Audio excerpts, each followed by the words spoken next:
Good morning. I'm Lenora Bresler. Welcome to the February 5th, 2017 edition of the Bible, Delight in the Details.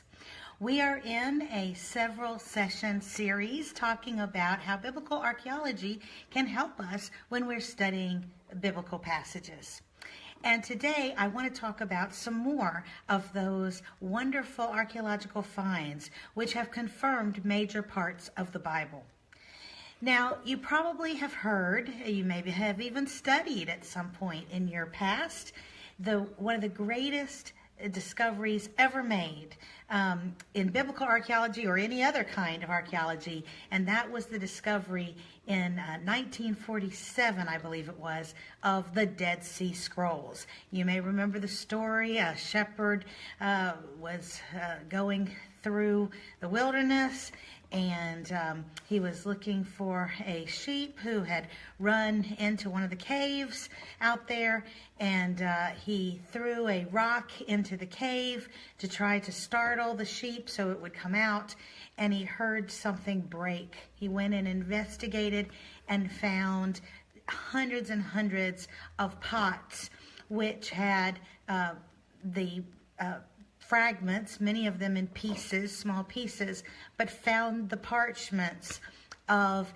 every Old Testament book except for, I believe it was Esther. And over these many decades, scholars have put together meticulously those fragments and compared them to the translations of the Bible that we have today. You know, that's been one of the things that skeptics and cynics have said for years, is that we can't trust the translations that we have today because there have been changes throughout the years. Well, that has really been debunked by the Dead Sea Scrolls, because what became very apparent is that the people that copied the Bible down through the years were meticulous and took it so seriously that 98% of the Dead Sea Scrolls are absolutely identical, even in punctuation, to what we have today in our modern translations. The only changes, the only differences, I should say, are very, very minor of spellings or punctuations, but absolutely nothing that changes any of the meaning of the text. So for those of us who might have had at times a genuine concern, are we really reading the Word of God as it was originally written down? I think we can rest easy that the answer is yes. A few other things that'll make your heart soar this morning. We talked before about the finding of that level at Jericho that seems to confirm the fact that the walls fell down all at once, and they fell inward, which explains why the Israelites were able to go in and up meaning over the rubble that had fallen in, and also the fact that it was completely burned, all of which is consistent with what is said in the book of Joshua. But one thing I forgot to tell you at the time, which is very interesting, you remember that key to that entire story was the involvement of the prostitute Rahab. And you remember she had a house, it appears to be kind of like an apartment for her and her family, that was on top of the wall. And again, a lot of skeptics through the centuries have said that didn't even make sense. How could you have accommodations, an apartment, so to speak, a home on top of a wall? Well, a couple things that were found specifically at Jericho in that very level where we see the burning and the inside collapse of the walls. We see that there were actually dwelling places on the top of the wall. These walls were so thick and so wide that people could literally drive chariots across the top of these walls. And so they had compartments, and in the collapse, those compartments, kept their blueprint, so to speak, that you could see it as you went through the archaeological procedure of trying to put it back together. It was very obvious. These walls and the breadth of them, not just how tall they were, but more importantly for our purposes, how wide they were, was also confirmed in 2015 and 2016. You may remember from an earlier session, I talked to you about that the Philistine cities. There were 5 cities that kind of were the capitals or the main outposts of the Philistine Empire. And recently, the gates and the walls of Gaza and Gath, 2 of those cities that are talked about in the Bible, were unearthed. And there again, even in the pagan cities, well, Jericho would have been a pagan city, obviously, but the pagan cities, those walls were so deep that they too had large chambers that were not just built into the wall, but also on top of the wall. Again, a confirmation of exactly what the Bible has been telling us. A couple other things. In the Bible, there are a lot of covenants that the people of God make with God and God with them. You may remember many times, Joshua, for example, has the people come together and covenant with God, make promises with God.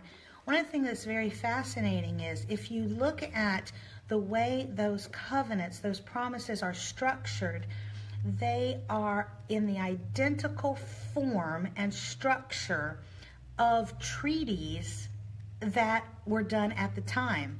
And these treaties between nations, we have. Archaeology has found them, and it's fascinating that there is a definite structure. For example, the stronger power is always identified first, and then all the reasons are given as to why the weaker power, the vassal power, should comply with what the stronger country or force is wanting them to do.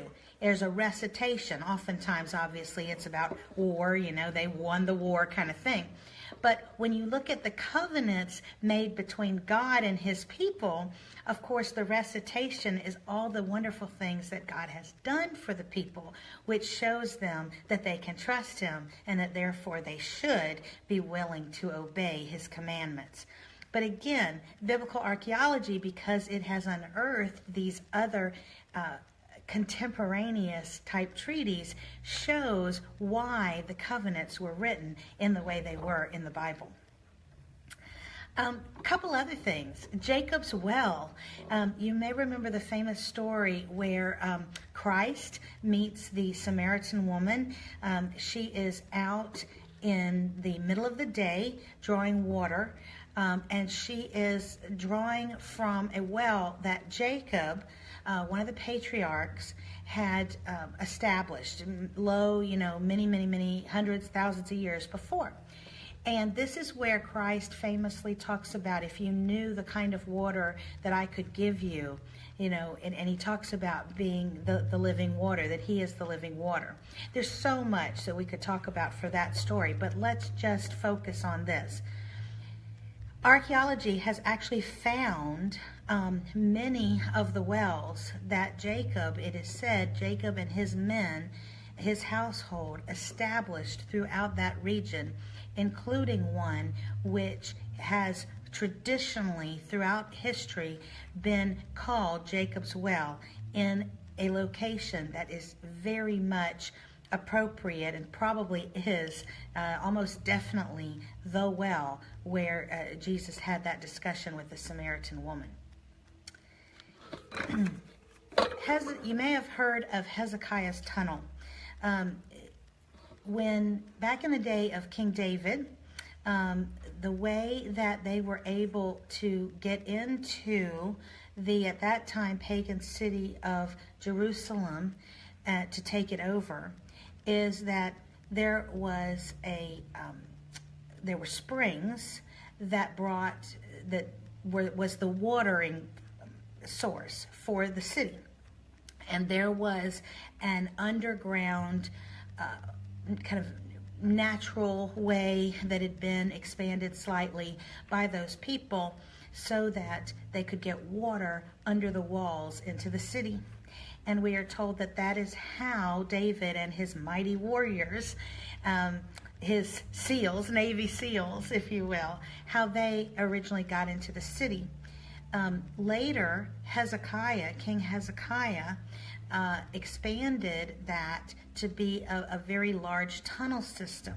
And that helped keep the water source of Jerusalem, the capital city at that time of Israel, safe when they were under siege from foreign armies.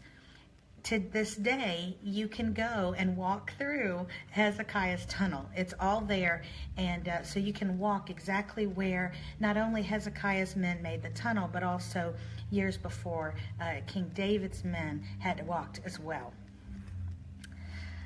If you look at Exodus and you follow in Exodus the trek, the path that Moses identifies the children of Israel went as they came out of Egypt, it is fascinating. Archaeologists talk about that it's like a map. It's like a blueprint. You can see, you can follow along.